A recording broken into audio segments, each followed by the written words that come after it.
सिद्धेभ्यः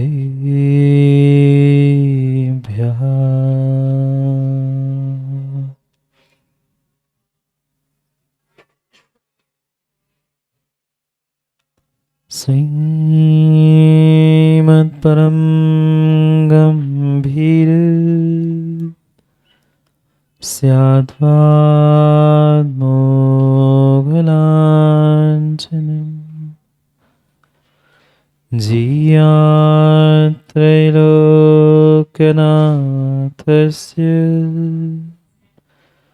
शासनं जिनशासनम्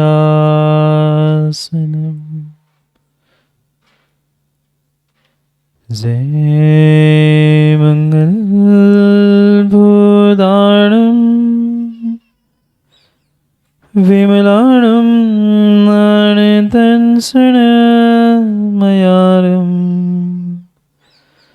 तैलोयसेयाणं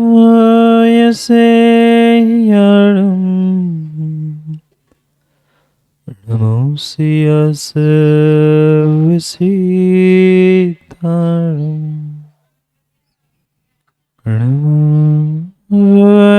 हरिहन्ताणं नमो सिद्धाणं नमो आयर्याणं नमो वज्रायाणं नमो लोय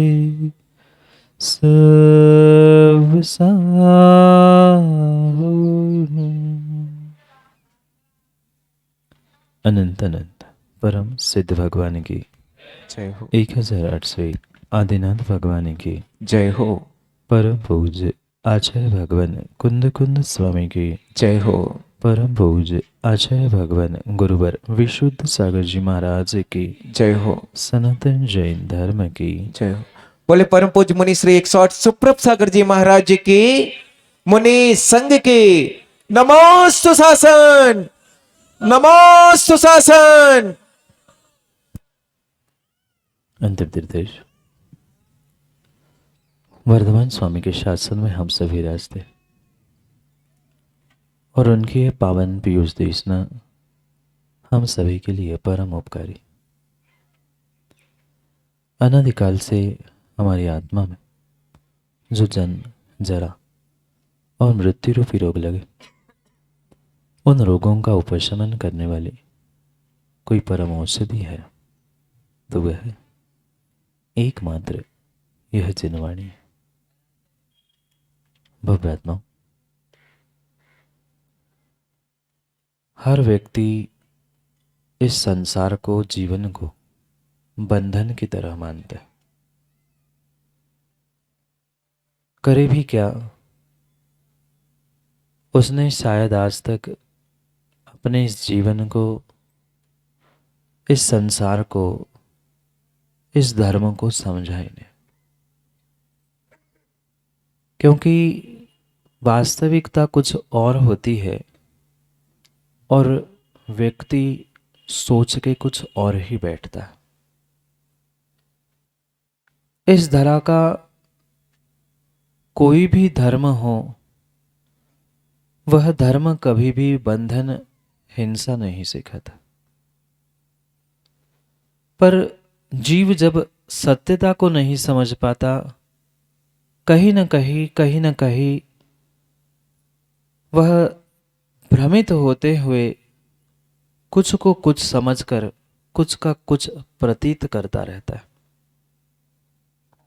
और शायद आज तक सभी जीवों के साथ यही हुआ। किसी ने संसार को बंधन माना, किसी ने जीवन को बंधन माना, किसी ने धर्म को बंधन माना, पर धर्म कभी भी बंधन था ही नहीं। धर्म एक ऐसी वस्तु थी जो वास्तव में हमें सभी बंधनों से दूर करके निर्बंध मोक्ष देने वाली थी। पर क्या करे, तथाकथित जीवों ने सत्य को नहीं जाना, सत्य को नहीं पहचाना, और शायद इसी कारण से वह दिग्भ्रमित होते होते आज तक धर्म से और धर्मात्मा से दूर ही होता रहा। जो ये धर्म की सत्यता थी, संसार की जीवन की सत्यता थी, शायद उस सत्यता को व्यक्ति समझ नहीं पाए। और ये अक्सर देखने में आता है कि जो सत्य को नहीं जानता या जानते हुए भी नहीं मानना चाहता, वो ही कहीं ना कहीं उस सत्य की, धर्म की, धर्मात्मा की निंदा करने पे प्रवृत्त होता है। कुछ मित्र व्यापार करने के लिए कहीं बाहर निकले, भ्रमण करते करते नगर नगर चलते चलते एक ऐसे नगर पहुंचे जहां उनके पास रखी हुई सब भोजन सामग्री समाप्त हुई। उन्होंने सोचा अब क्या किया जाए, भोजन सामग्री समाप्त हो गई, बनाने की भी अब हिम्मत नहीं बची। वो सोच में पड़ गए, क्यों ना आज मात्र फल खा के ही काम चला ले। कई बार ऐसा होता है, कुछ नहीं मिलता तो फल से काम चला ले।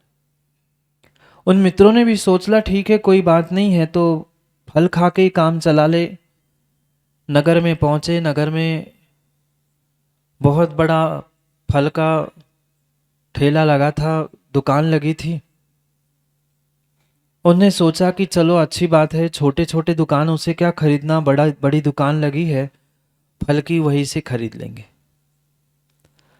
बहुत सारे फल वहां पे रखे थे, पर वह उस देश में, उस नगर में पहली बार आए थे, तो उन्हें वह फल बहुत सारे अनजान थे। क्योंकि प्रत्येक प्रांत के कुछ अलग अलग फल होते हैं, प्रत्येक देश के अपने अपने फल होते हैं। शायद कहीं विदेश से, कहीं बाहर से आए होंगे और उन्होंने उन फलों को नहीं देखा। एक एक के उन्होंने भाव पूछे। पैसे तो कमा के ही आए थे, पैसों का कोई संबंध नहीं था, पर फिर भी अपनी अपनी पसंद होती है। फल उठा के देखते थे, ये नहीं वो नहीं।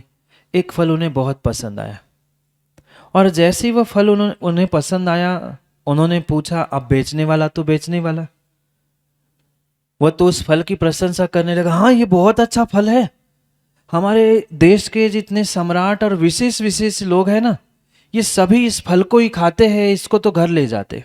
अब बेचने वाला प्रशंसा नहीं करे तो कौन करे? क्यों सनील भाई, कैसे ही क्यों ना हो, अच्छा ही बेचना है। आप सामने वाले को पता भल चल जाए संजीव भाई कि सामने वाले को ये पसंद आ रहा है, आया नहीं, पसंद आ रहा है, उसके इतनी अच्छाई, और जो नहीं भी है वो भी थोपी जाती। उस दुकानदार ने कहा कि ये ऐसा इतना मधुर फल है, इतना स्वादिष्ट फल है कि पूरे देश में, पूरे राष्ट्र में अगर ये फल कहीं से जाता है तो हमारी ही दुकान से जाता है, और नगर के सम्राट जितने जितने मुख्य लोग हैं सब हमारी दुकान से, क्योंकि दुकान बड़ी कहलाएगी, दुकान में खरीदने वाले ग्राहक बड़े कहलाएंगे, तो आप भी अपने आप बड़े हो गए।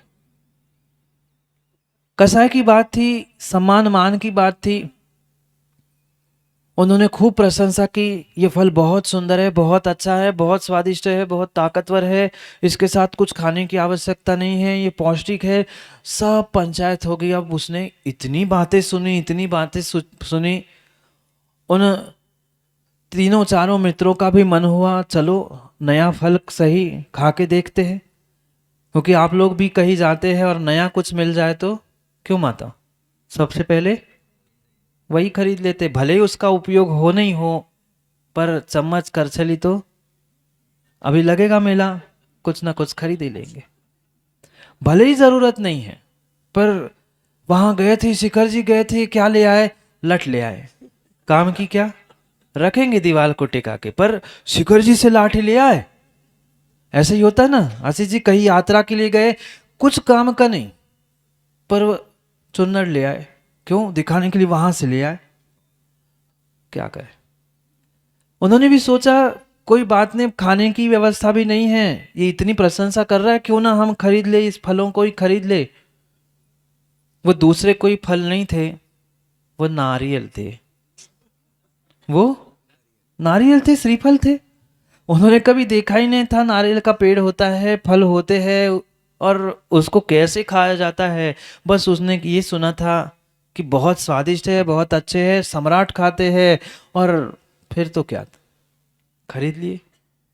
अब उन्होंने सोचा यहाँ कहाँ नगर में बैठ के खाएंगे, नगर के बाहर जाएंगे और फुर्सत से बैठकर जो बचा कुचा और भी थोड़ी सामग्री है फलों के साथ खा के आज का दिन निकाल लेंगे, कल की कल देख लेंगे। नगर के बाहर गए। जिन्होंने कभी नारियल देखा ही नहीं, श्रीफल देखा ही नहीं, वो क्या करते, वो क्या करते। उसकी सुंदर जटाएं थी, ये दिख रहे, बहुत सारे नारियल है। उस नारियल को उन्होंने देखा, उन्हें तो फल मतलब सामान्य फल देखे होंगे उन्हें, सेव फल जैसे, तुरंत मुंह में डालो और स्वाद आ जाए। अब सबने 10-15 नारियल लिए थे, सबने एक एक नारियल उठा और दे डाला मुंह में। और जैसे मुंह में डाला थूकने लगे। ये तो कह रहा था बहुत स्वादिष्ट है, बहुत अच्छा है, बहुत ऐसा है, बहुत वैसा है, ये तो कोई स्वाद ही नहीं, ये क्या खाना। एक ने खाया और जैसे उसे कुछ स्वाद नहीं आया, क्रोधित हो गया। दूसरा थोड़ा सा समझदार था, वो सोचता है शायद ये ऊपर के बाल बाल से लग रहे हैं, उसको अलग किया जाए। उस उन बालों को उसने अलग कर दिया और पुनः मुंह में दिया। भले ही ऊपर के उसके रेसे अलग कर दे, अंदर तो कठोर था, दांत टूटने की नौबत आई। वो भी गुस्सा हो गया, कैसे पागल लोग हैं यहाँ के। ये कोई फल खाने की वस्तु है, ये कोई खाने की वस्तु है कि भूसे जैसे लकड़ी जैसे खा रहे हैं, ये कठोर है, चब तो नहीं रहा, सब पागल है। तीसरे ने सोचा अब दोनों ने तो प्रयोग कर ही लिया है, मैं क्यों प्रयोग करूं, मैं क्यों अपने दांत तोड़ूं और मुंह गंदा करूं, भूखा ही रहना ज्यादा अच्छा है। तीनों ने उठाए वो श्रीफल और फेंक दिए। ऐसे करते ना, जब कोई प्रयोग समझ में नहीं आता, हमें समझ में नहीं आता कि कैसे उसका उपयोग किया जाता है, क्या है वस्तु स्वरूप, बुराई शुरू हो जाती है, उससे दूर हुआ जाता है, फेंक दिया जाता है। उन सभी मित्रों ने जो पैसे खर्च करके वो नारियल खरीदे थे, फेंक दिए, निकल गए, भूखे रह गए। और दूसरे दिन पुनः उन्होंने सोचा कि भाई कहाँ फल खरीदेंगे पता नहीं, और कोई उपद्रव, और कोई उपद्रव आ जाए, उससे अच्छा है बनी बनाई जो रोटी जो मिल रहा है उसे खाओ, आगे बढ़ो। खाते खाते 2-4 दिनों में अपने नगर, अपने गांव पहुंचे।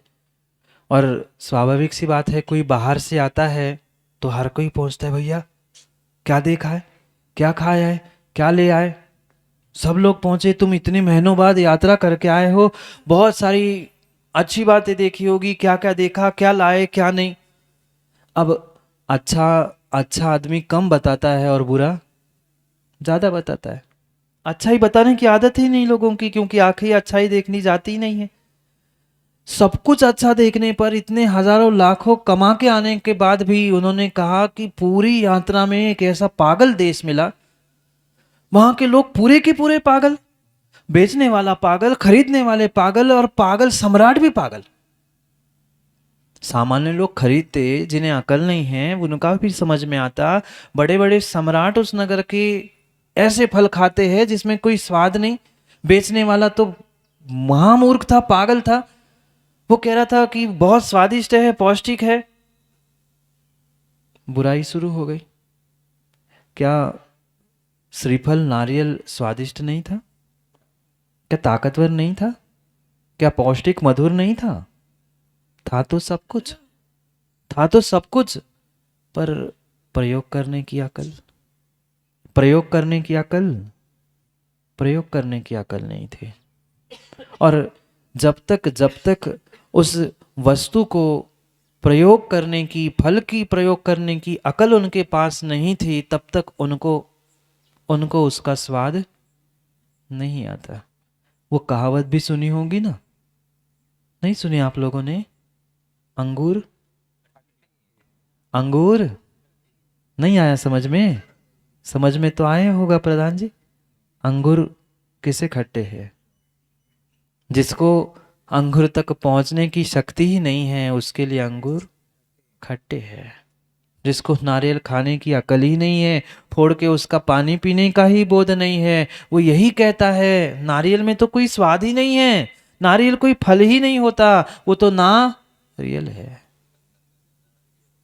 क्या करें, ऐसा भी कहते हैं ना, ऐसा भी तो कहते हैं ना साविन जी, बंदर क्या जाने। अब बाकी की आप सब समझदार हो। जिसने खाया ही नहीं है, जिसने जिया ही नहीं अपने जीवन को, जिसने समझा ही नहीं अपने धर्म को, वो क्या जाने धर्म की बात। बाहर की तो बहुत सारी बातें समझी, पर हमें अपने जीवन की, अपने धर्म की बातों को समझना है। आज तक यही हुआ, हमने धर्म नहीं समझा, भगवान नहीं समझे, गुरु नहीं समझे, धर्म की क्रियाएं नहीं समझी, अपने जीवन को नहीं समझा, अपने आप को नहीं समझा, और यही कहते रहे कि संसार बंधन है, धर्म बंधन है, ऐसा है, फलाना है, डिमका है। मात्र और मात्र हम बुराई करते रहे, सत्यता को समझने का हमने आज तक प्रयास नहीं किया। ये एकमेव साधन था, एकमेव साधन था इस संसार से अपने आप से मुक्त होने का, जिसका नाम था धर्म, जिसका नाम था धर्म। और धर्म में देव, शास्त्र, गुरु, भगवान आदि आदि के प्रति हमारी भक्ति, समर्पण नहीं है तो कभी कभी काम बनने वाला नहीं है। कल की बात याद है माँ?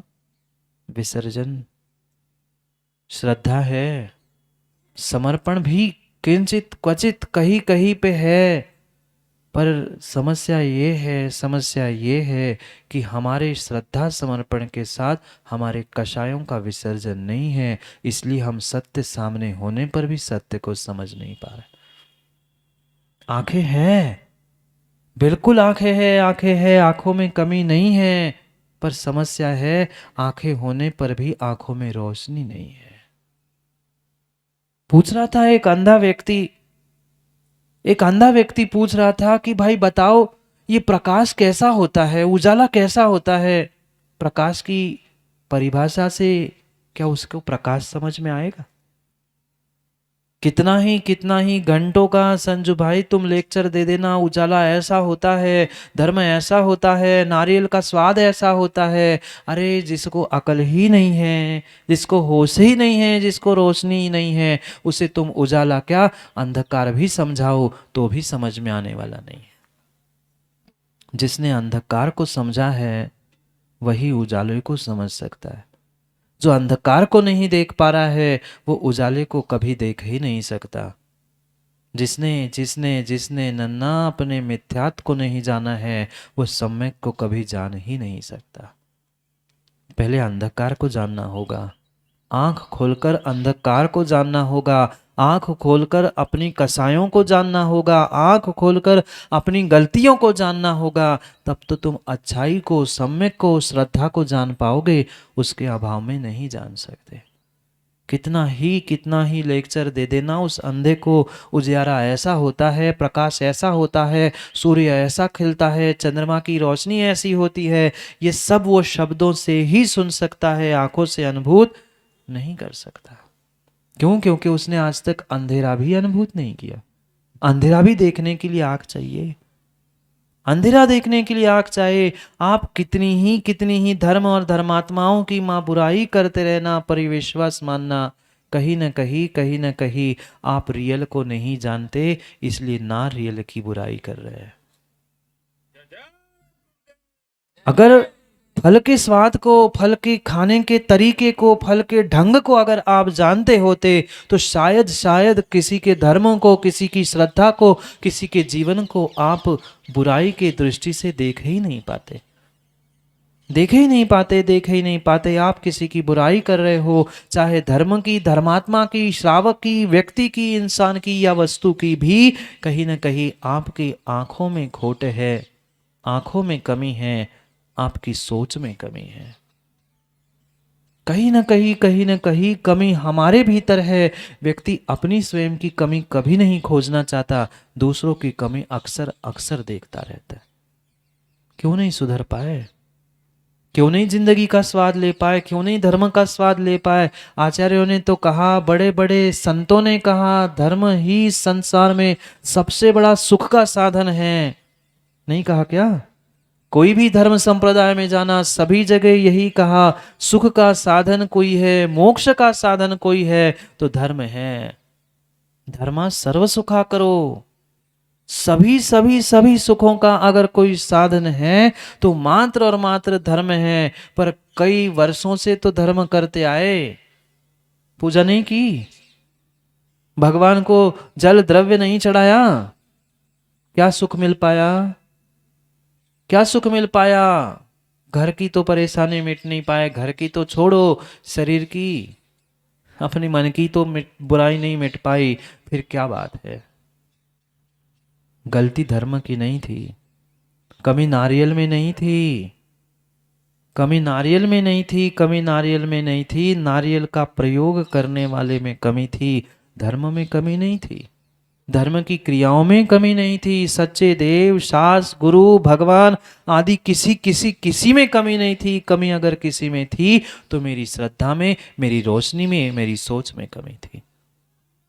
वही नारियल था, वही नारियल था जो उस नारियल को खाना जानते हैं, बनाना जानते हैं। उस नारियल से सुंदर माँ मिठाई भी, सुंदर मिठाई भी बनती है। वह स्वादिष्ट पानी, पौष्टिक पानी भी उसी नारियल से मिलता है। अगर अगर कुछ कर भी नहीं पाए, भगवान के गुरु के चरणों में चढ़ा भी लो तो भी बहुत कुछ मिलता है। पर प्रयोग करने की कला तो हो, प्रयोग करने की कला तो हो, प्रयोग करने की कला तो हो। ये मनुष्य जीवन था, ये मनुष्य पर्याय थी। हम चाहे चाहे तो इसे कसायों का विसर्जन करते हुए, समर्पण करते हुए कहीं न कहीं बहुत कुछ कर सकते थे। पर क्या कर पाए, क्या कर पाए, क्या कर पाए? इस धर्म रूपी जीवन से हम नियम से मोक्ष रूपी मिठाई को प्राप्त कर सकते थे। पर पहले प्रभु और गुरु के चरणों में चढ़ना तो सीख जाओ, प्रभु और गुरु के चरणों में तो चढ़ना सीख जाओ। हम चढ़ना ही नहीं सीखते, चरणों में चढ़ने की जगह हम तो कहाँ चढ़ जाते हैं। बाकी आप समझदार हैं, पूरी बात कहने की आवश्यकता ही नहीं पड़ती। चरणों में फल, श्रीफल जैसे चढ़ना था, नारियल जैसे चढ़ना था। हम कसायों से युक्त होकर धर्म, धर्मात्मा, गुरु, भगवान और पता नहीं कितनों के सर पे चढ़ गए। क्या करे, क्योंकि कसाय चढ़ी है, कसाय के रंग चढ़े हैं, क्रोध, मान, माया, लोभ, इसकी जो लगार लगी है। माँ लगार याद है ना? खीर याद होगी, लगार नहीं हो तो। कहीं न कहीं लगार लगी है कसायों की, जिस कारण से सत्य को सत्य हम मान नहीं पा रहे। जान रहे हैं, हर कोई इंसान सत्य को जानता है, ये सत्य है, मैं गलत हूं, ये गलत है, पर मानता बिल्कुल नहीं है, मानता बिल्कुल नहीं है। क्योंकि भीतर छोटी सी, बहुत छोटी सी कसाय की जो गांठ बैठी है, वह हमें सत्य को पहचानने नहीं दे रही है। श्रीफल बदलने की आवश्यकता नहीं है, फल बदलने की आवश्यकता नहीं है, देश, राष्ट्र, भगवान, गुरु, धर्म बदलने की आवश्यकता नहीं है। अपनी सोच, अपनी दृष्टि, अपनी श्रद्धा बदलने की आवश्यकता है। श्रद्धा बदलने की आवश्यकता है। आज तक लोगों ने धर्म बदल दिए, भगवान बदल दिए, गुरु बदल दिए, स्थान, नगर, मंदिर तक बदल दिए। पर इनको बदलने से कल्याण होने वाला नहीं है, सुख मिलने वाला नहीं है। बदलना अपने आप को था। बदला कि नहीं प्रधान जी लोगों ने? आज तक धर्म बदलने के लिए तैयार है, इसमें कुछ नहीं लिया, हम उधर जाएंगे।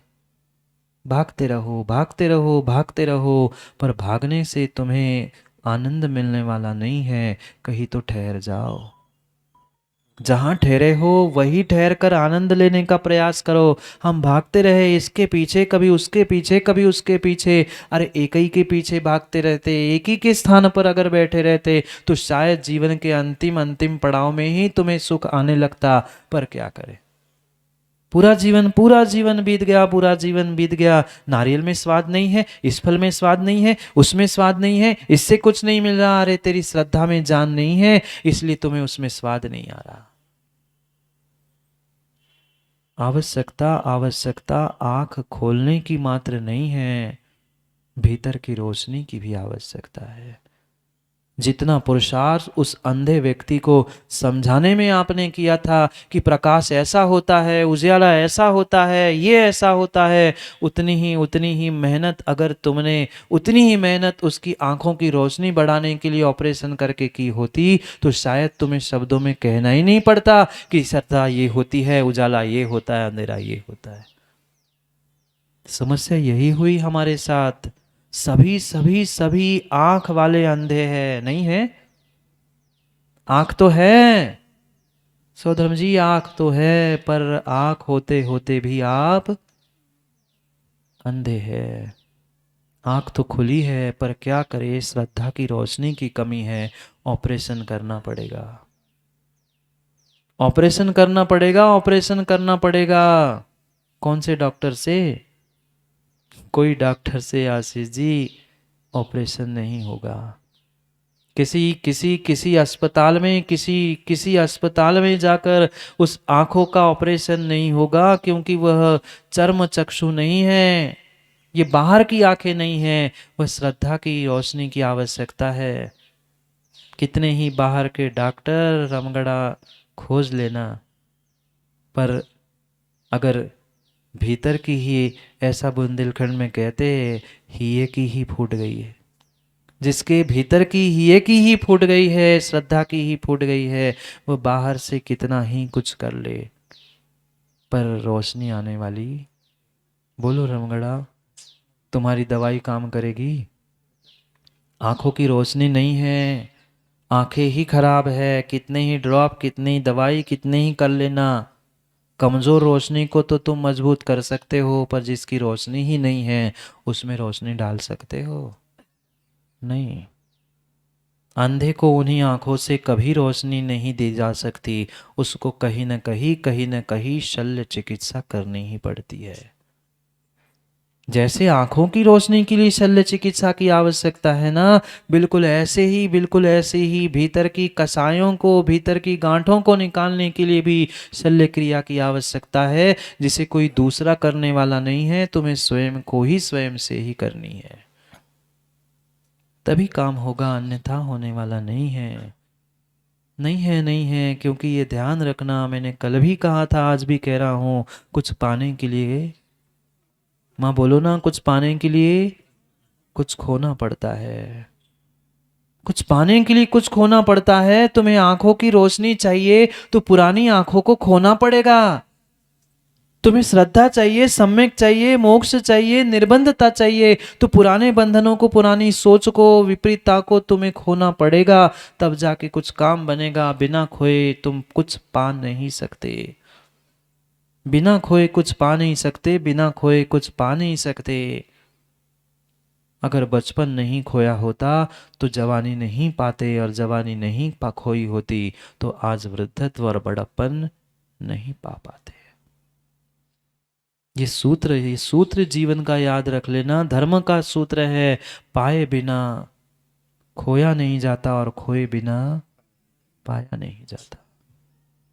पहले खोना सीखो, पहले खोना सीखो, पहले खोना सीखो, पहले छोड़ना सीखो, तब तब तब कुछ ना कुछ तुम्हें अवश्य अवश्य मिलता रहेगा। पर आज का इंसान, आज का व्यक्ति हर स्थान पे, हर जगह पे कुछ ना कुछ पाना चाहता है। ये चाहिए, वो चाहिए, ये चाहिए, वो चाहिए। जब तक चाहिए चाहिए, पाना है पाना है पाना है, तब तक कुछ भी पा नहीं पाओगे, कुछ भी पा नहीं पाओगे। पहले खोना सीख लो, पहले खोना सीख लो, खोना सीख लो। बाहर की कसायों को खोना है, और अपने आप में भी खोना है। बाहर में तो कई बार, वही बाहर में तो कई बार हम खो गए। नहीं खोते, नहीं खोते ख्यालों में माताओं, कितनी बार खो लेते हैं। ख्यालों में क्या, ख्यालों में क्या, सामने वस्तु होते होते ही हम खोते खो जाते हैं। कभी सिनेमा नहीं देखा आप लोगों ने? जीतू, सिनेमा देखा? देखते देखते ऐसे खो जाते, ऐसे खो जाते हैं कि ऐसे लगता है कि अब उसको जाके कभी हम ही मार ले, कभी स्वयं रोने लग जाते हैं, कभी स्वयं हंसने लग जाते हैं। क्यों? क्योंकि इस 3 घंटे के उस चित्रपट में हम खो गए थे। ऐसे कभी अपने अपने धर्म में, अपने जीवन में हमने बाहर की कसायों को, पापों को, सबको खोकर अपने आप में खोना सीखा? नहीं, नहीं सीखा। जब तक खोओगे नहीं तब तक पाओगे नहीं। जब तक खोओगे नहीं तब तक पाओगे नहीं। पाने के लिए कुछ ना कुछ खोना होगा। श्रद्धा भी चाहिए तो खोना होगा। नारियल की रियलता को भी समझना है तो तुम्हें पुरानी मान्यताओं को खोना होगा। स्वाद नारियल का तभी आता है, स्वाद नारियल का तभी आता है जब नारियल अपनी कठोरता खोता है। नारियल जैसी ही अपनी कठोरता खोता है, अंदर का मुलायम जैसी गरी पानी निकलता है। कब निकला? जब उसने ऊपर की बालों को, ऊपर की कठोरता को छोड़ दिया, तब जाके वह स्वादिष्ट नारियल का फल और उसका पानी स्वाद हमें प्राप्त हुआ था। ये जीवन में, ये जीवन के बहुत सारे रहस्यों को जीव समझ ही नहीं पाता। क्या करे, क्या करे, क्या करे? कहीं न कहीं, कहीं न कहीं, कहीं न कहीं उन मित्रों के भांति वस्तु का प्रयोग करना हमें नहीं आता। धर्म वही है, धर्म वही है, धर्म वही है जिस धर्म के निमित्त से, जिस धर्म के आलम्बन से कई कई कई कई संत बने, कई महात्मा बने, कई परमात्मा बने। और हम और हम और हम सावियन जी, आज का इंसान इंसान नहीं बन पा रहा है। कोई धर्म से भगवान बन गए और आज इंसान इंसान नहीं बन पा रहा है। क्योंकि कमी कमी कहीं बाहर नहीं थी माँ, कहीं मेरी आंखों की रोशनी की कमी थी। ये आंखों नहीं, ये आंखें तो बहुत सारों की अच्छी है। इन बाहर की आंखों की बात नहीं चल रही है। श्रद्धा की रोशनी कमी है, समर्पण की रोशनी कमी है, क्योंकि विसर्जन को हमने समझा नहीं है। धर्म तभी समझ में आएगा, धर्म तभी समझ में आएगा जब जब जब हम विसर्जन को समझेंगे। कषायों का, मिथ्यात्वों का, अविरति, प्रमाद, योग, जब तक इन सब का विसर्जन नहीं है, तब तक कर्मों का आश्रव जारी है। आश्रव जारी है, कर्मों का आना जारी है। तब तक विश्वास मानना, धर्म फलीभूत होने वाला नहीं है, फलीभूत होने वाला नहीं है। कितने घंटे धर्म किया, पूजा पाठ भी किया आशीष भाई, कितने घंटे? 24 घंटे में 1 आध घंटा। बहुत बड़ा वाला धर्मात्मा, बड़ा वाला कह रहा हूँ, बड़ा नहीं साविन जी, बड़ा नहीं, बड़ा वाला, बहुत बड़ा वाला धर्मात्मा भी होगा ना, घंटे, 2 घंटे, 4 घंटे से ज्यादा नहीं धर्म करता। 20 घंटे, 20 घंटे किस में बीता है? तुम आधा 1 घंटा भगवान के पास, गुरु के पास पहुंचकर धर्म करते हो। 22 24 घंटे, 23 घंटे, 20 घंटे तुम पापों में लगे हो, कसायों में लगे हो, और फल चाहते हैं कि नहीं हम तो धर्म करते, हमें तो फल मिलना चाहिए। फल किसका मिलेगा?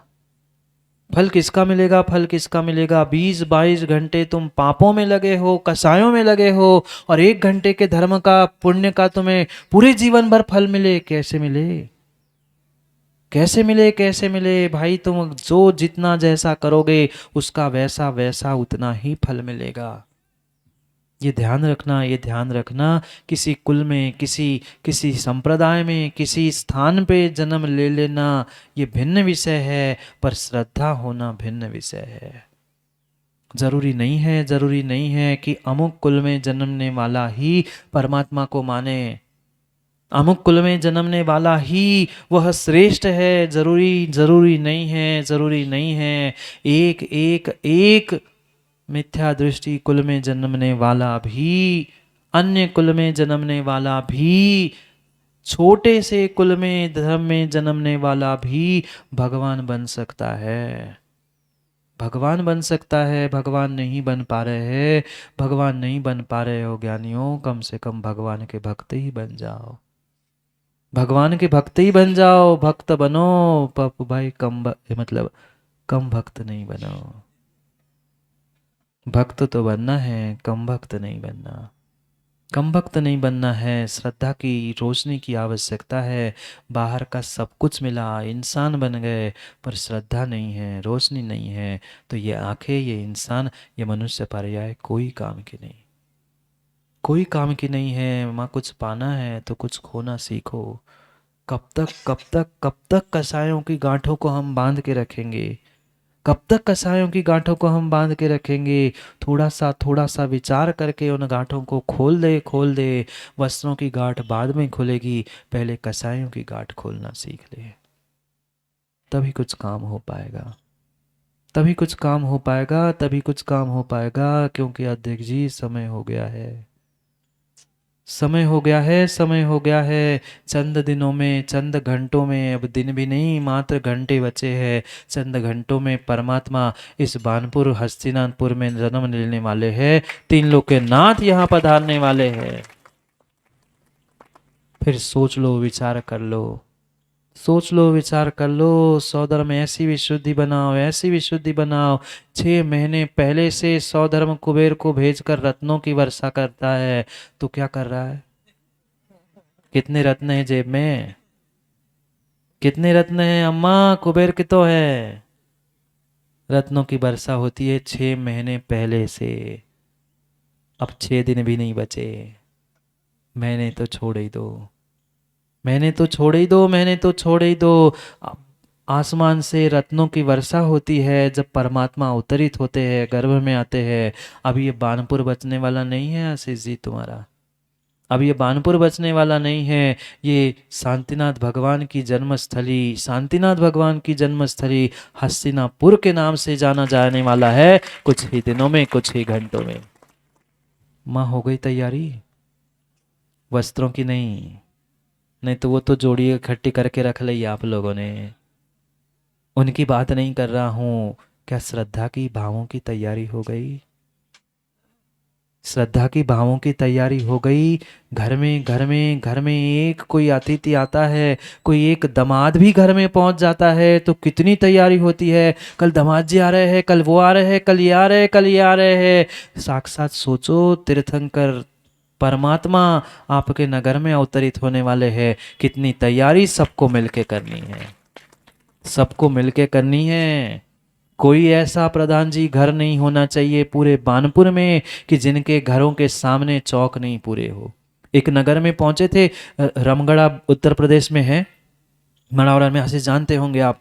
वहां पंचकल्याण के लिए हम पहुंचे थे, तो हमारी मात्र कहने के लिए तो जैन के 2 ही घर है, पर कोई ऐसा प्रधान जी घर नहीं था जहां उन्होंने फूलों से वह चौक नहीं पूरे थे। जितने जितने घर थे, प्रत्येक घर के सामने उन्होंने चौक पूरे थे, दीप लगाए थे, तोरण द्वार सजाए थे।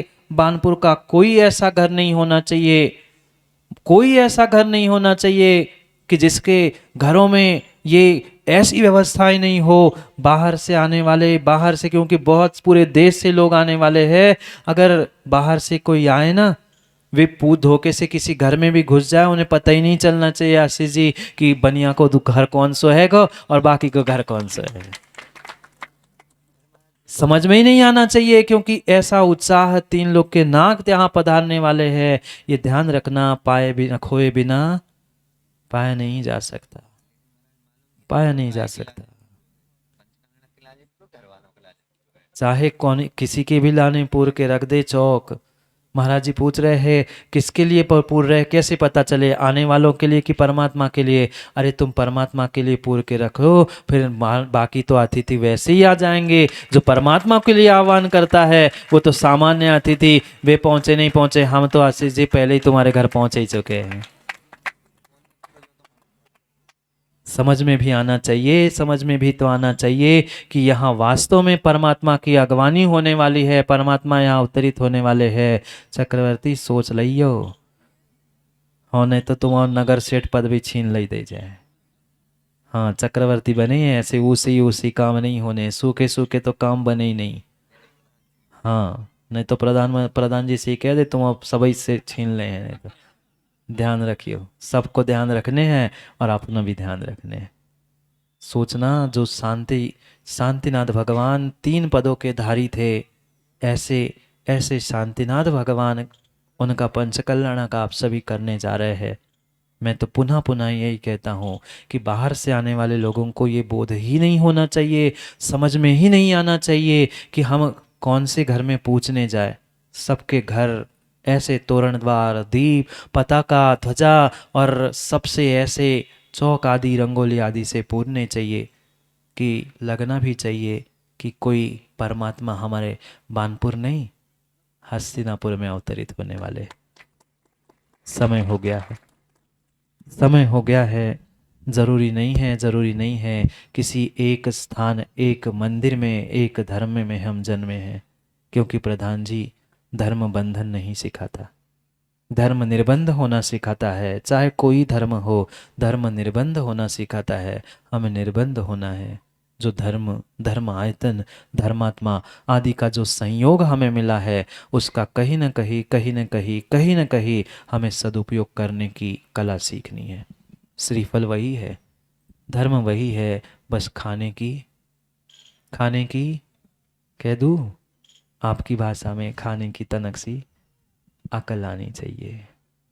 कला, ढंग, ये तो बहुत सुष्टु भाषा हो गई। अकल, अकल ठिकाने आ जाए तो सब कुछ काम हो जाए। इसलिए श्रीफल फेंकने की जगह श्रीफल खाने की कला सीख लो। समय हो गया है, समय पर, समय की बात के लिए पुनः समय पे मिलते हैं, क्योंकि समय पे किया गया काम समय को दिलाता है। बोले भगवान महावीर स्वामी की।